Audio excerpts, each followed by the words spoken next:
जय हिंद दोस्तों, आपका फिर से स्वागत है आपके अपने channel ultimate knowledge growth channel पर। जैसा कि पता है कि आपको 9th क्लास का अपना चैप्टर चल रहा है, फर्स्ट चैप्टर नंबर सिस्टम अपना चैप्टर चल रहा है और 1.3 अपन ने फिनिश कर लिया था। आज 1.4 स्टार्ट करेंगे।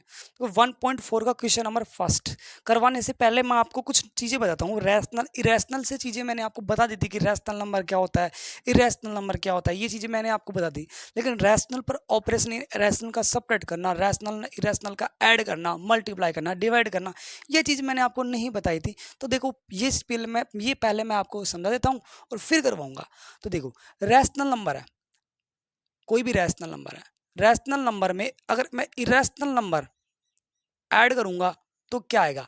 आपका इरेशनल ही आएगा, इरेशनल ही आएगा। ये समझ लेना इसको, आगे जगह नहीं, इसलिए मैंने पूरा नहीं लिखा।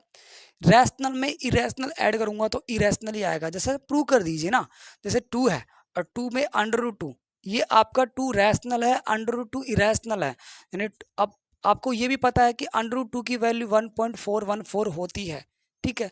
ऐड करेंगे तो यानी 3.414 डैश डैश आगे चलता रहेगा। बोलो आया नहीं आया?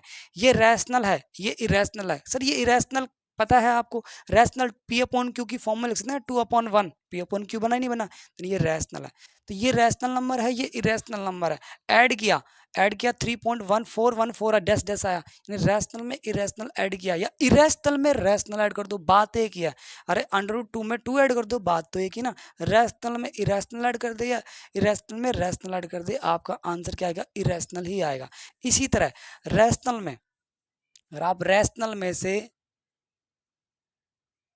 इरेशनल सबट्रैक्ट करते हैं तो भी आपका क्या आएगा? इरेशनल ही आएगा, ध्यान रखना। या फिर इरेशनल में से रैशनल सबट्रैक्ट कर दें, जैसे 2 माइनस में √2, वापस ही तो 2 क्या है? 2, ओके। √2 क्या है? 414, क्या आएगा? 1.414। ये डैश डैश आगे चलता रहेगा, तो ये डैश डैश आगे चलता रहेगा। बोलो आया नहीं आया? आया नहीं आया? आगे ना। तो यही क्या है आपका सॉरी 2.000। सर मिस्टेक, सब्ट्रैक्ट गलत कर दिया मैंने, माय मिस्टेक है। तो यानी 44141, ये कितना आएगा? 6 आएगा, ये 9 आएगा, 9 नहीं 8 आएगा, ये 8 आएगा और ये 5 आएगा और ये कितना होगा? 1। ये 1.586 टेस्ट टेस्ट टेस्ट ये आएगा। सब्ट्रैक्ट मेरी गलती है, हो जाती है कभी कभी गलती बाय मिस्टेक, तो मैं भी इंसान ही हूँ। तो इसको इसमें से इसको सेपरेट किया, ये आया, यानी इरेशनल ही आया। रैशनल में इरेशनल, इरेशनल में से रैशनल, बात एक ही है, वो क्या आएगा? इरेशनल ही होगा। अच्छा जी, अगर रैशनल को इरेशनल से डिवाइड मल्टीप्लाई करें, रैशनल को इरेशनल से मल्टीप्लाई करें तो भी क्या आएगा? इरेशनल ही आएगा, इरेशनल ही आएगा।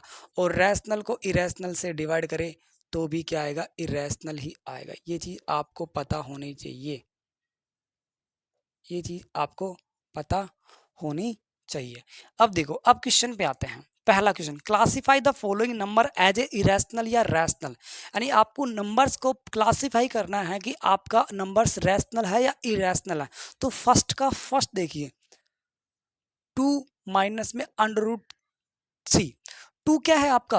रैशनल नंबर है, और √3 क्या है? इरेशनल। मैंने बताया था भी आपको। तो ये चीज मैंने क्यों बताई, अब आपको समझ में आ गया होगा ये चीज मैंने पहले क्यों बताई। रैशनल में इरेशनल सेपरेट करते हैं तो क्या आता है? इरेशनल। यानी ये कौन सा नंबर है? इरेशनल नंबर है। ये कौन सा नंबर है? Irrational number. क्लासिफाई यानी आपको ये सिर्फ ये बताना है कि ये रैशनल है या इरेशनल है। बोलो समझ में आया नहीं है? अगला क्वेश्चन क्या था? सेकंड, 3 प्लस में √23 ब्रैकेट माइनस में √23। अब देखिए, सबसे पहले इसको सोल्व करेंगे तो ब्रैकेट हटा देंगे, तो ब्रैकेट हटाते ही तो ये प्लस का ये माइनस का कैंसिल आउट हुआ नहीं हुआ, क्या बचा? 3। और 3 को 3/1 लिख सकता हूँ मैं, और 3 को 3/1 पी अपॉन क्यू की फॉर्म में बना नहीं बना, और p upon q, q is not equal to 0, यहाँ पर क्यू 0 नहीं है, यानी क्या है? ये रैशनल नंबर है। ये क्या है? रैशनल नंबर है, समझ गए? अगला देखिए, थर्ड, 2√7 अपॉन में 7 तो 7 से √7 कैंसिल आउट हो रहा नहीं हो रहा? √7 से √7 कैंसिल आउट हो रहा है, क्या बचा? 2/7। अब आप सर 2/7 क्या रैशनल है या इरेशनल? अब आपको मैंने बताया था, आपको बताया क्या था, आपको 1.2 में आई थिंक क्वेश्चन नंबर 2 है, 1.2 में क्वेश्चन नंबर 2 है, उसमें आपका था 1/7 की वैल्यू। देखो इसको मैं कैसे लिख सकता हूँ, 2 मल्टीप्लाई बाई 1/7, और 1/7 क्या था, रैशनल नंबर था, P/Q की फॉर्म में है ये, तो रैशनल नंबर है। तो 1/7 की वैल्यू थी आपके पास, तो ये क्या है, P/Q की फॉर्म में आए। सबसे पहले तो देखो P 1/2 मल्टीप्लाई में 1/7, इसको ऐसे लिख देता हूँ, 1/7 आपके रैशनल नंबर है या नहीं। और देखो 1/7 क्वेश्चन नंबर 2, आपका 1.2 का क्वेश्चन नंबर 2 वो आपका non terminating repeating decimal number था, और non terminating repeating decimal number क्या होता है, एक रैशनल नंबर होता है। तो ये रैशनल नंबर है या नहीं, इसकी वैल्यू थी, यानी क्या थी, 0.4287 ऐसे कुछ थी, कंफर्म नहीं है, मैं एक मिनट, गिर गई, मैं देख लेता हूँ। इसकी वैल्यू थी, दे तो रखी थी, कहाँ गया क्वेश्चन, हाँ 57 यही था। अब देखो 1/7 की वैल्यू ये है, अब ये है, इस बार का मतलब ये रिपीट हो रहा है, बार का मतलब ये रिपीट हो रहा है, तो रिपीटिंग रिपीट हो रहा है, तो नॉन टर्म, और बार का मतलब रिपीट भी हो रहा है, और क्या हो रहा है आपका, इन्फिनिट तक जा रहा है, इन्फिनिट, नॉन टर्मिनेटिंग यानी अशांत है, एंड रिपीटिंग है। नॉन टर्मिनेटिंग एंड रिपीटिंग पहला ही वीडियो में बताया था मैंने आपको, क्या होता है वो रैशनल नंबर था। तो 7/1/7 अगर रैशनल नंबर है, तो 2/7 भी आपका क्या होगा, रैशनल नंबर होगा। एक तरीका तो ये, दूसरा तरीका क्या है, अरे सीधी सी बात है, P/Q की फॉर्म में है, Q is not equal to 0 है, यस रैशनल है। दूसरा तरीका ये है, यानी आपको मैंने दोनों तरीके बताए, यानी ये क्या है, रैशनल नंबर, क्या है ये, रैशनल नंबर। अगला देखिए, फोर्थ, 1/√2, ये क्या है आपका, रैशनल में, रैशनल 1 क्या है, रैशनल, √2 क्या है, इरेशनल, तो यानी क्या आएगा, इरेशनल नंबर। बताया था नहीं बताया था, यानी जो चीज़ मैंने बताई थी वहां पर पहले ही वो क्वेश्चन में आ रही है। आपका अगला देखिए, 2 पाई, 2 पाई आपका रैशनल है या इरेशनल है। सबसे देखो 1.3 का क्वेश्चन नंबर 3 या 4 था, इसी का है, सॉरी इसी का है, 1.5 का, 1.4 का क्वेश्चन नंबर 3 है। 2 पाई, पाई आपका एक रैशनल नंबर है, ध्यान रखना, पाई आपका क्या है, एक इरेशनल नंबर है, पाई आपका क्या है, एक इरेशनल नंबर है, पाई आपका एक इरेशनल नंबर है, और इरेशनल नंबर को किसी भी नंबर से, यानी 2 आपका रैशनल है, 2 आपका रैशनल है, पाई एक इरेशनल नंबर है, तो ये क्या होता है, ध्यान रखना, हमेशा पाई आपका एक रैशनल नंबर है, आपका पाई इरेशनल है, 2 रैशनल है, इरेशनल को रैशनल से मल्टीप्लाई करते हैं तो क्या आता है, इरेशनल ही आता है। तो यानी क्या नंबर है ये, 2 पाई क्या है, इरेशनल नंबर है, ध्यान रखना, समझ गए, ये चीज आपने समझ गए होंगे, नोट कीजिए, मैंने आपको ये समझा दिया जो चीज़ें समझाई थी। एक मिनट में इंक डाल लेता हूँ, तब तक आप नोट कीजिए। क्वेश्चन नंबर 2, पहले नोट करो इसको।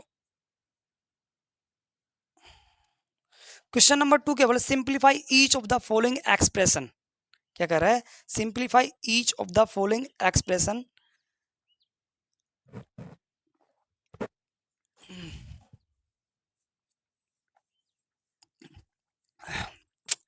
इसको मैं डालता हूँ, अब कोई काम का नहीं है।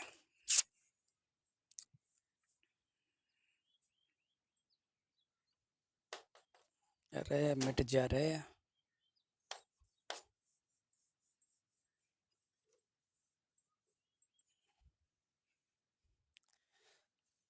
क्वेश्चन नंबर 2 क्या बोल रहा है, देखिए, simplify each of the following expression, यानी आपको एक्सप्रेशन दे रखा है, उनको सोल्व करना है, सिंप्लीफाई करना है। तो देखो 3 प्लस में √3, ब्रैकेट, ब्रैकेट का मतलब मल्टीप्लाई, और 2 प्लस में √2। अब ये 8th क्लास में आपने पढ़ा होगा अच्छे तरीके से कि इनको मल्टीप्लाई कैसे करते हैं, एल्जेब्रिक एक्सप्रेशन में पढ़ा होगा, एल्जेब्रा जैसे मल्टीप्लाई किया था ना, x+2 और x+5 को मल्टीप्लाई करना, ये आपने अच्छी तरह पढ़ा होगा। नहीं पढ़ा है तो कोई बात नहीं, इधर ध्यान दीजिए, मैं आपको बताता हूँ।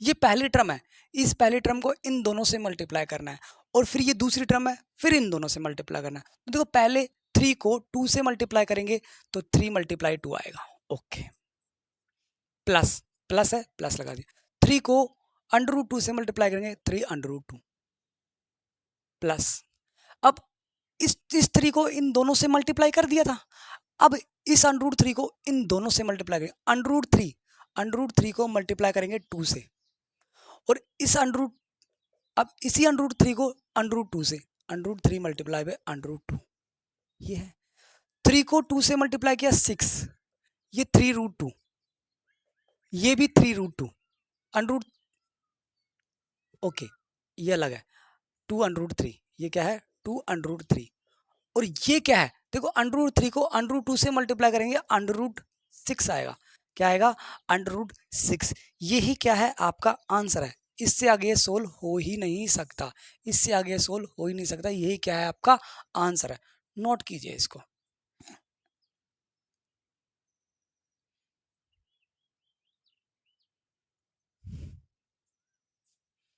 अगला क्वेश्चन देखिए, अगला क्वेश्चन क्या, 3 प्लस में √3, 3 माइनस √3, ओके। सेकंड क्वेश्चन, अब इसको करने के दो तरीके हैं, एक तो फॉर्मूला है, आपने क्लास में पढ़ा होगा a plus b, a plus b और a minus b equal to a square minus b square. अगर इस फॉर्म में लिखा है तो इस फॉर्म में लिख देंगे, और अगर क्वेश्चन इस फॉर्म में लिखा हो तो इस फॉर्म में लिख देंगे, ये चीज आपको पता है।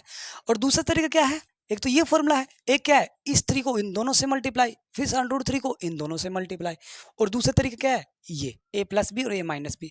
यहाँ पर a क्या है देखो, ये a है ये b है, यहाँ पर ये a है ये b है, तो नहीं a प्लस बी और a माइनस बी आए नहीं आए, तो a का स्क्वायर देखो इस फॉर्म में लिखा है तो इस फॉर्म में लिखेंगे, तो a का स्क्वायर, a कितना है 3 है, तो 3 का स्क्वायर, तो 3 की स्क्वायर माइनस b क्या है √3, इसका भी स्क्वायर इसका भी स्क्वायर, 3 का स्क्वायर कितना आएगा 9, 3 का स्क्वायर 9, और √3 का स्क्वायर, √3 का स्क्वायर का मतलब √3 को √3 से मल्टीप्लाई करना, और √3 को √3 से मल्टीप्लाई करते हैं आता है 3, कितना आता है 3 आता है, ध्यान रखना सेम अंडर नंबर वाले को मल्टीप्लाई करने पर वही नंबर आता है, बस उसका अंडर हट जाता है, ठीक है।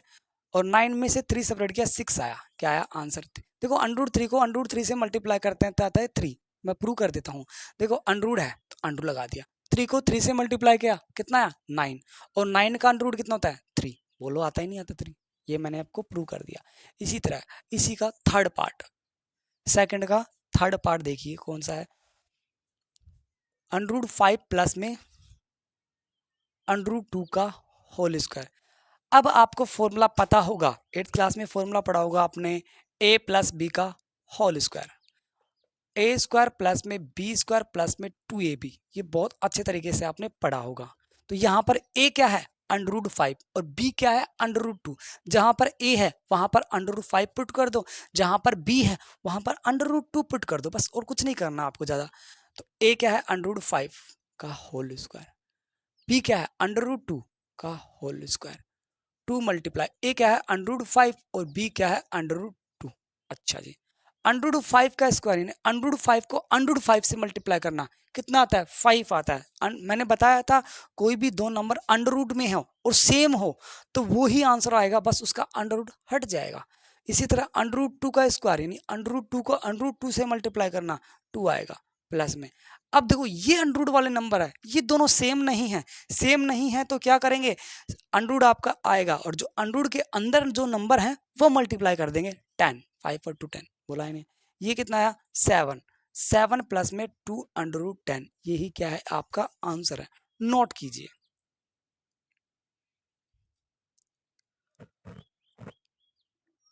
इसका फोर्थ और करवाता हूं,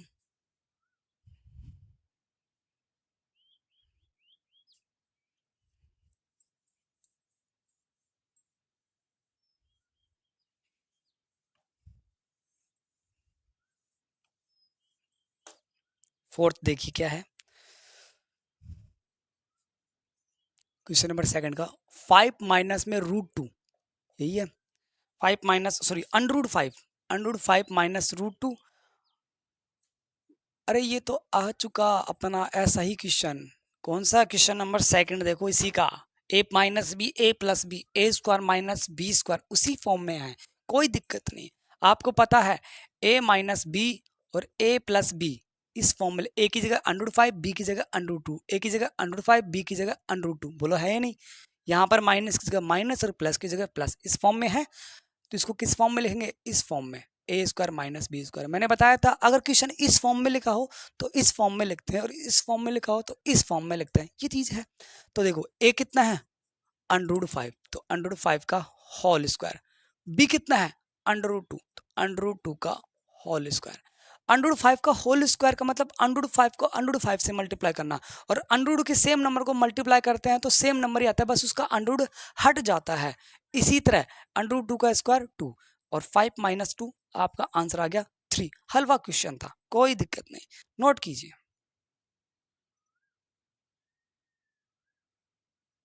नेक्स्ट क्वेश्चन, क्वेश्चन नंबर 3 देखिए।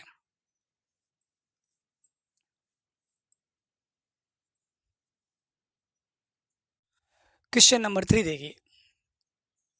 क्वेश्चन नंबर 3 क्या कर रहा है, recall pi is defined as the ratio of the circumference say C of a circle to its diameter say D, that is pi equal to C upon D. This seems the to contradict the fact that pi is irrational, how will you resolve the contradiction. देखो क्या कह रहा है, ये question आपकी screen पे आ गया होगा। यानी कोई सर्किल है, सर्किल छोड़ो अभी, उसने बोला है कि पाई, पाई की वैल्यू आपकी सी अपॉन डी है। अब सी क्या है डी क्या है उसने बोला है, अब उसने बोला ही नहीं, सर्किल है ये, सर्किल, ठीक है।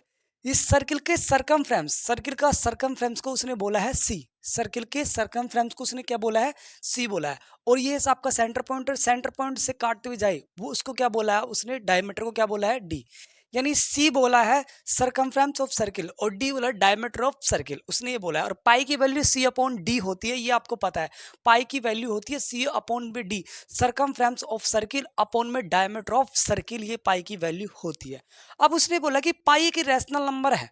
अब पाई एक रैशनल है, लेकिन यहाँ पर कॉन्ट्राडिक्ट हो गया, कॉन्ट्राडिक्ट विरोधाभास क्या हो गया, पाई एक इरेशनल है, इरेशनल है, जो नंबर इरेशनल होता है वो पी अपॉन क्यू की फॉर्म में नहीं लिखा जाता, ये आपको पता है। यानी एक ऐसा नंबर जो इरेशनल है वो पी अपॉन क्यू की फॉर्म में नहीं, समझने का है ये क्वेश्चन समझने का, लिखने का इसमें कुछ ज्यादा मैटर नहीं है, सारा दिमाग खेल का है इसमें, तो थोड़े ध्यान से सुनना।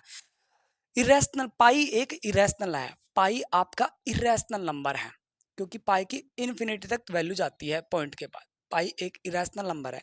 और इरेशनल नंबर को कभी भी पी अपॉन क्यू की फॉर्म में नहीं लिख सकते हैं। लेकिन पाई की वैल्यू यहां पर क्या लिख दी, सी अपॉन में डी, यहां पर सी अपॉन में डी।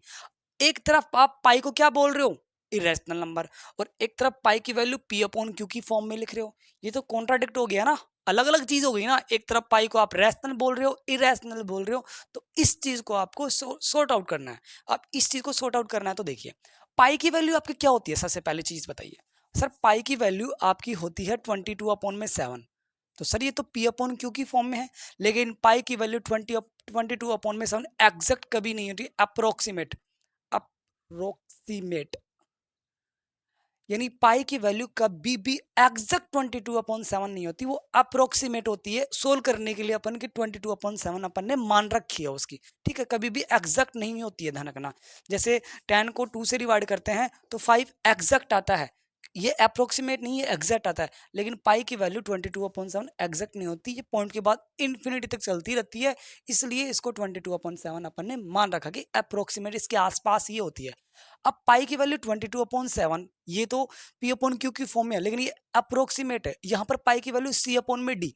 अब ये सरकमफ्रेंस और सर्किल है, ये डायमीटर ऑफ सर्किल है। अच्छा जी, अब देखियो 22/7, अब तो ये अप्रोक्सीमेट, अगर एग्जैक्ट होती तो पी अपॉन क्यू की फॉर्म में वो लिखते, तो यहाँ पर पाई, पाई क्या है इरेशनल है। अब एक चीज और देखिए, यहाँ पर ये क्या कहना चाह रहा है, पाई की वैल्यू कब आती है, जब सी को डी से डिवाइड करते हैं। पाई की वैल्यू, ये क्या कहना चाह रहा है कि पाई की वैल्यू, पाई कब आता है, जब सी को डी से डिवाइड करते हैं ना, तब पाई आता है, यही कहना चाह रहा है। अब सी को डी से डिवाइड करते हैं तो पाई आता है, और पाई आता है तो यानी क्या समझे, यहाँ पर कुछ ना कुछ आता है, पाई आता है, यहाँ पर क्या आता है पाई। अब पाई का मतलब इरेशनल नंबर, इरेशनल का मतलब मैंने बताया था non terminating and non recurring बोल दो, या फिर रिपीटिंग बोल दो, एक ही बात है। Non terminating and non repeating number आता है, यानी क्या समझे, अगर सरकमफ्रेंस ऑफ सर्किल को डायमीटर ऑफ सर्किल से डिवाइड किया तो आपका non terminating non repeating number आता है। और non terminating non repeating number क्या होते हैं? Irrational number. मैंने आपको फर्स्ट वीडियो में बताया था। यानी पाई क्या है? इरेशनल है। यानी कॉन्ट्राडिक्ट आपका सोल्व हो गया। समझने का था सिर्फ ये, सिर्फ, और कुछ नहीं था। तो यहां पर क्या लिख देंगे अपन? 22/7 value of pi equal to 22/7 approximate. ठीक है, यहां पर ये लिख देंगे। तो यहां पर क्या लेंगे? इन एक्चुअल थोड़ी और कुछ लिख दो, अपन लिख देते हैं। जैसे पाई की वैल्यू 22/7 अप्रोक्सीमेट हो गई, तो सी अपॉन डी को डिवाइड करते हैं तो पाई आता है। और पाई आपका क्या आता है? Irrational number. और इरेशनल नंबर को अपन क्या बोलते हैं? इरेशनल नंबर और इरेशनल नंबर को अपन क्या बोलते हैं? Non terminating and non repeating number है। ये है, ये चीज है आपकी, समझ गए? पाई को नॉन टर्मिनेटिंग नॉन रिपीटिंग, ये चीज लिखनी थी, नोट कर लो। ये समझने का है, रटने का इसमें कुछ भी नहीं है। अगला क्वेश्चन आपका नोट करो पहले तो इसको।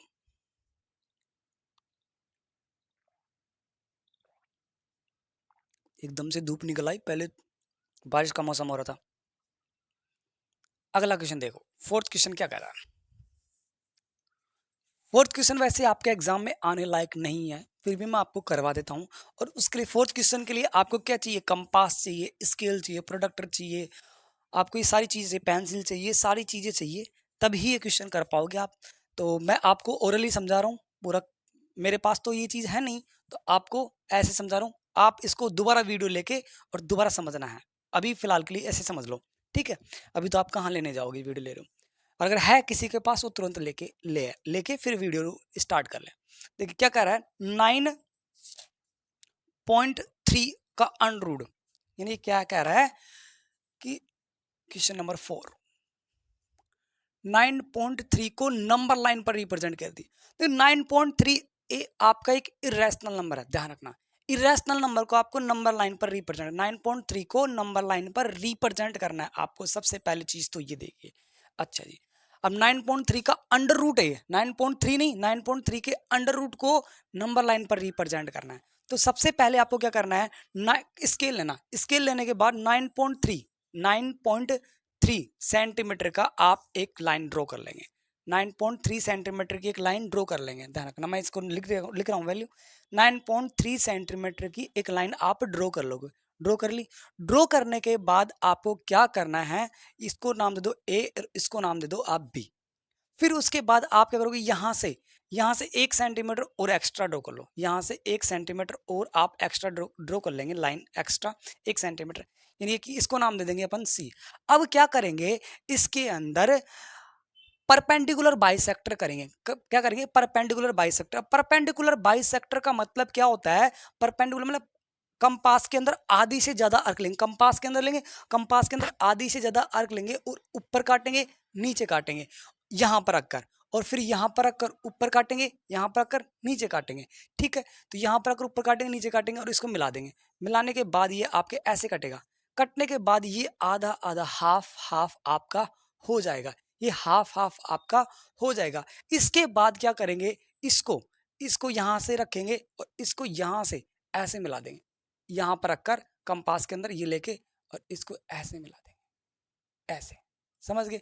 ये कंपास को इसके अंदर भर के और इसको ऐसे मिला देंगे। मिलाने के बाद आपको क्या करना है? यहाँ पर पॉइंट बी पर, यहाँ पर पॉइंट बी पर आपको क्या करना है?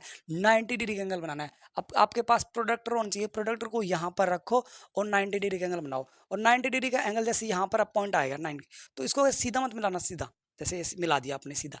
तो इसको सीधा मिलाने के बजाय सिर्फ और सिर्फ यहाँ तक रखो, इसको यहाँ तक, सिर्फ और सिर्फ इसको आप यहाँ तक रखो। और इस लाइन को आप आगे ड्रॉ कर दो, इस लाइन को आप आगे ड्रॉ कर दो, इस लाइन को आप आगे ड्रॉ कर दो। और 90 डिग्री का एंगल यहाँ पर बना लिया। यहाँ पर बनाने के बाद आपको जो कंपास है, कंपास को यहाँ रखो और कंपास को यहाँ रखने के बाद आपको इसको ऐसे कट करो, ऐसे कट करो, ऐसे, ये। ठीक है, यहाँ से जहां पर ये कट हो जाए उसको पॉइंट नाम दे देंगे डी, उसको पॉइंट नाम दे देंगे डी, और इसको नाम दे देंगे ई, इसको नाम दे देंगे ई। और जो आपका बी और डी के बीच की डिस्टेंस है, जो बी और डी के बीच की डिस्टेंस है वो आपकी √9.3 है। आप चेक कर सकते हो, √9.3 की वैल्यू निकालो और फिर चेक कर सकते हो बी और डी के बीच की डिस्टेंस क्या है, √9.3 है। अच्छा दोबारा समझिए इस चीज को।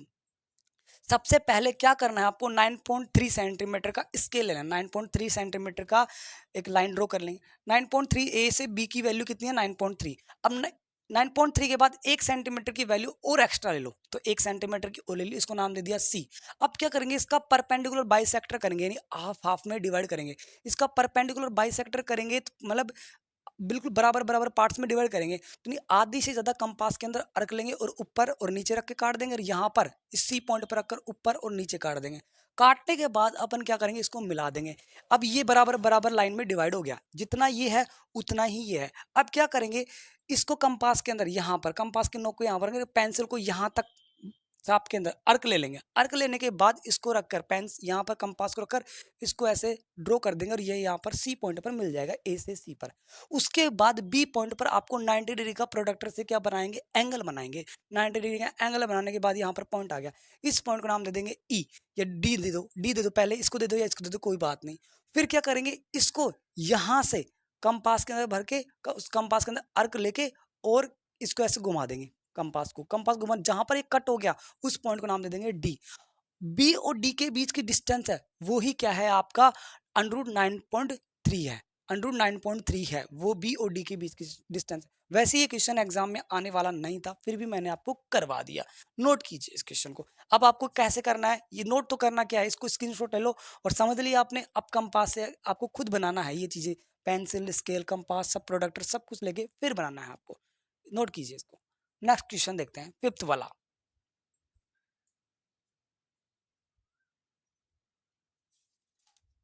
नेक्स्ट क्वेश्चन, क्वेश्चन नंबर 5 देखिए। अब क्वेश्चन नंबर 5 क्या कर रहा है, अब देखो एक रैशनलाइज एक नया नाम आएगा, रैशनलाइज। आपने अगर पढ़ा है 8th क्लास तक तो अच्छी बात है, नहीं पढ़ा है तो कोई दिक्कत नहीं है, मैं पढ़ाऊंगा आपको। Rationalize the denominator of the following. अब रैशनलाइज क्या होता है, देखिए a प्लस बी और a माइनस बी, ये कोई फ्रैक्शन है। सिर्फ मान लेते हैं कि a plus b a minus b कोई फ्रैक्शन है। अंडूड और लगा लेता हूं मैं, क्योंकि आपके यहाँ पर अंडूड है। अंडूड a प्लस बी अंडूड में, और अंडूड a अंडूड माइन बी, ये नंबर है, कोई भी नंबर है, रैशनलाइज करना है। उसने बोला कि डेनोमीटर का, यानी डेनोमीटर का रैशनलाइज करना है। कभी कभी न्यूमरेटर का भी रैशनलाइज होता है, लेकिन 90% क्वेश्चन में आप देखोगे डेनोमीटर का रैशनलाइज करते हैं। रैशनलाइज क्या चीज है सर, ये वर्ड क्या है, परमेकरण, इसको हिंदी में बोलते हैं परमेकरण। रैशनलाइज क्या है, डेनोमीटर का रैशनलाइज करते हैं तो क्या आता है, ध्यान रखना। डेनोमीटर का रैशनलाइज करते हैं तो हमेशा डेनोमीटर आपका सेम रहता है, अंडूड ए अंडूड बी, ये सेम रहता है। बस इसका साइन प्लस में होता है, वो माइनस में हो जाता है, माइनस में होता है तो प्लस में हो जाता है। जो यहाँ पर माइनस में है तो यहाँ पर प्लस में हो गया, और ऊपर नीचे मल्टीप्लाई कर देते हैं।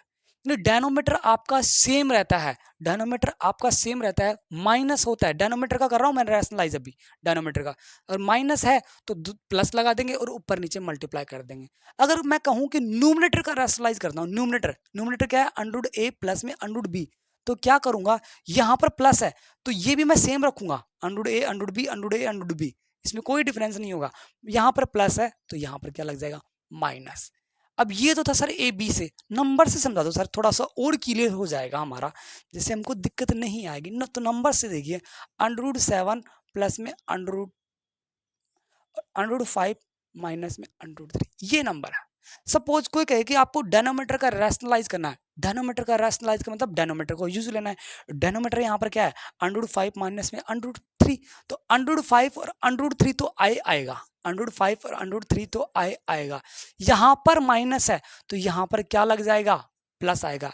ये डेनोमीटर का रैशनलाइज है, ये डेनोमीटर का क्या है, रैशनलाइज है। अच्छा ये तो सर रैशनलाइज हो गया। अगर सपोज कोई कहे सर √5 माइनस, मैं कह दूं कि न्यूमरेटर का रैशनलाइज करना है, न्यूमरेटर का रैशनलाइज करना है, तो न्यूमरेटर आपका सेम रहेगा, न्यूमरेटर आपके जो नंबर्स हैं वो आपके सेम रहेंगे, बस आपका प्लस है तो माइनस। यानी क्या समझे, डेनोमीटर का रैशनलाइज कर ले चाहे न्यूमरेटर का रैशनलाइज कर दे, अगर डेनोमीटर में प्लस है तो रैशनलाइज में माइनस यूज ले लेंगे, अगर न्यूमरेटर में माइनस है तो प्लस ले लेंगे, माइनस है तो प्लस ले लेंगे, प्लस है तो माइनस में ले लेंगे, बस इतना सा डिफरेंस है, नंबर्स वो रहेंगे। समझ गए। अब आ जाते हैं अपन क्वेश्चन पे। अपना क्वेश्चन नंबर कौन सा है, 5th लास्ट क्वेश्चन है, ये फिनिश हो जाएगी एक्सरसाइज। तो क्वेश्चन नंबर 5 देखिए क्या कहता है। क्वेश्चन नंबर 5 का फर्स्ट, 1/7। अब आप हो गए सर क्या किया जाए, यहाँ पर तो कुछ है ही नहीं, प्लस माइनस क्या करें। अगर मैं इसको √7 + 0 लिख दूं, कोई दिक्कत है किसी को? अगर जीरो किसी भी नंबर में ऐड करते हैं तो कोई दिक्कत नहीं है सर हमको। अच्छा, अब इसका डेनोमीटर का रैशनलाइज करते हैं, तो √7 और 0, और √7 और 0, माइनस माइनस प्लस है, मैंने क्या लगा दिया, माइनस। अब आप एक कॉमन सेंस सी चीज बताइए, 1/7, अगर इसको ऐड करूंगा तो ये वापस √7 आ जाएगा, और √7 को मैं √7 में मैं 0 सपरेट करूं, किसी भी नंबर में 0 ऐड कर दे या सब्ट्रैक्ट कर दे कोई फर्क नहीं पड़ता है, नहीं पड़ता है ना। तो √7 में मैं 0 सपरेट कर दूंगा तो √7 ही आएगा, और √7 में भी 0 सपरेट किया, √7 ही आया। बोलो आया नहीं आया? यानी 1 को √7 से मल्टीप्लाई किया, √7, और देखो √7 मल्टीप्लाई बाई √7।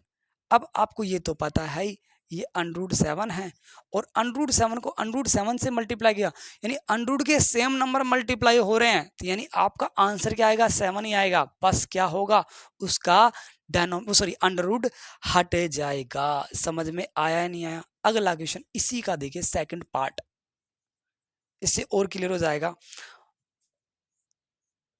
√7 माइनस में √6, इसका देखो डेनोमीटर को उसने बोला कि डेनोमीटर का ही आपको करना है, न्यूमरेटर आपका चाहे 1 दे रखो चाहे कुछ भी दे रखो, न्यूमरेटर को नहीं छेड़ना है, न्यूमरेटर का आपको रैशनलाइज नहीं करना है, आपको सिर्फ और सिर्फ डेनोमीटर का रैशनलाइज करना है। ये चीज आपको पता होनी चाहिए। तो देखो डेनोमीटर क्या है, 1 में डेनोमीटर क्या है आपका ये है, तो इसका रैशनलाइज करेंगे, √7 प्लस में √7 प्लस √6, √7 √6 √7 √6 √7 √6, यहाँ पर माइनस है तो मैंने यहाँ पर क्या ले लिया, प्लस। अब देखो इस पूरे टर्म को √7, इसको इससे मल्टीप्लाई करते हैं, √7 को 6 से मल्टीप्लाई करते हैं तो ये आएगा, 1 मिनट देखिए, 1 को √7 प्लस में √6 से मल्टीप्लाई किया, ये सेम आया। अब देखो ये √7 माइनस में √6 मल्टीप्लाई बाय √7 प्लस में √6 मल्टीप्लाई बाय।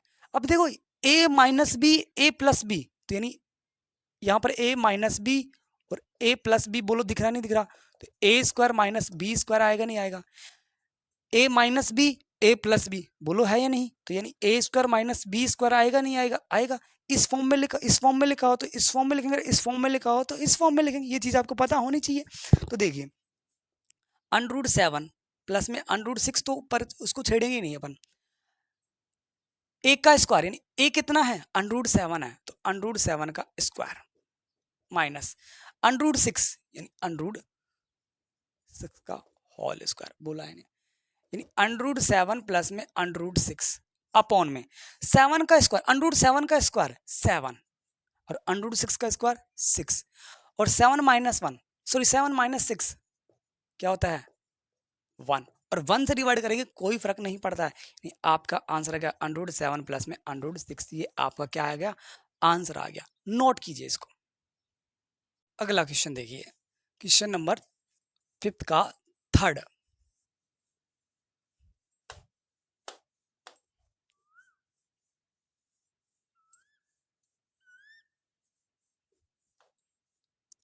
फिफ्थ का थर्ड क्या कहता है, डिनोमिनेटर क्या है, 1/√5 प्लस में √2। अब यहाँ पर डिनोमिनेटर क्या है, √5 प्लस में √2, तो इसका रैशनलाइजिंग करेंगे, तो रैशनलाइजिंग करेंगे तो 1 में √5 प्लस में √2 मल्टीप्लाई बाई √5 माइनस में √2, √5 माइनस में √2, बोलो आया नहीं आया? तो देखो इसको इससे मल्टीप्लाई करेंगे तो √5 माइनस में √2, लेकिन आपको ये एक चीज दिख गई होगी, दिखा देता हूँ, पहले इसको मैं लिख देता हूँ एक साथ, इन दोनों को मल्टीप्लाई करेंगे तो √5 √2 √5 माइनस में √2, a प्लस बी और a माइनस बी की फॉर्म दिखी नहीं दिखी। अब a प्लस बी और a माइनस बी है तो a² minus b² a² minus b² की फॉर्म में लिखना है, सीधी सी बात है। तो नहीं मैं फॉर्मूला लिख के सीधा करता हूँ आपको, √5 माइनस में √2 ए का स्क्वायर, तो ए का स्क्वायर यानी अंडर रूट 5 का स्क्वायर, तो अंडर रूट 5 का स्क्वायर। बी का स्क्वायर यानी अंडर रूट 2 का स्क्वायर, अंडर रूट 2 का square. Okay, under root 5 minus में अंडर रूट 2 तो है ही है, अपॉन में 5, अंडर रूट 5 का स्क्वायर कितना आता है? 5 आता है, आपको पता है। और अंडर रूट 2 का स्क्वायर कितना आएगा? 2 आएगा। और देखिए अंडर रूट 5 माइनस में अंडर रूट 2, 5 में से 2 सेपरेट करेंगे कितना आएगा? 3। यही क्या है? आपका आंसर है। यही क्या है? आपका आंसर है। लास्ट क्वेश्चन, फोर्थ, और आपकी ये एक्सरसाइज फिनिश हो जाएगी। तो 1 अपॉन में अंडर रूट 7 माइनस में, अंडर रूट 7 माइनस में 2 है। यहाँ पर अंडर रूट 2 नहीं है, ध्यान रखना, अंडर रूट सिर्फ और सिर्फ 2 है। वही रेशनलाइजिंग करना है, रेशनलाइजिंग करना है तो डेनोमीटर का, डेनोमीटर सेम होना चाहिए आपका, डेनोमीटर सेम, अंडर रूट 7 और 2, अंडर रूट 7 और 2, डेनोमीटर सेम है, सिर्फ और सिर्फ प्लस और माइनस का खेल। अगर माइनस है तो प्लस लेना है, प्लस है तो माइनस लेना है, माइनस है तो यहाँ पर मैं क्या लूंगा? प्लस लूंगा, बस इतना सा है डेनोमीटर का रेशनलाइजिंग।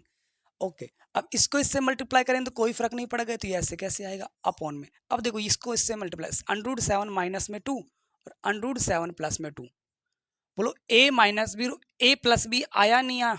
आया। ए प्लस बी, ए माइनस बी, ए प्लस बी, आपको पता है ए माइनस बी और ए प्लस बी की फॉर्म में लिखा हो तो ए स्क्वायर माइनस बी स्क्वायर की फॉर्म में लिखना है अपन को।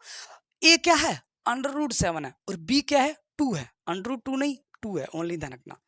तो अंडर रूट 7 प्लस में 2, तो यहाँ पर ए क्या है? अंडर रूट 7, और बी क्या है? सिर्फ और सिर्फ 2, तो 2 का स्क्वायर।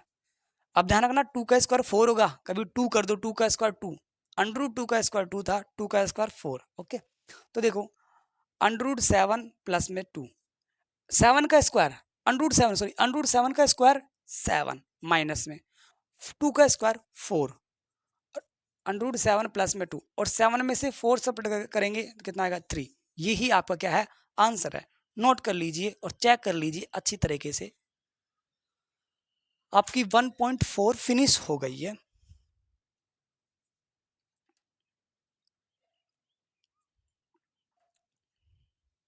तो आज के लिए इतना ही करते हैं, कल फिर मिलेंगे, तब तक के लिए जय हिंद।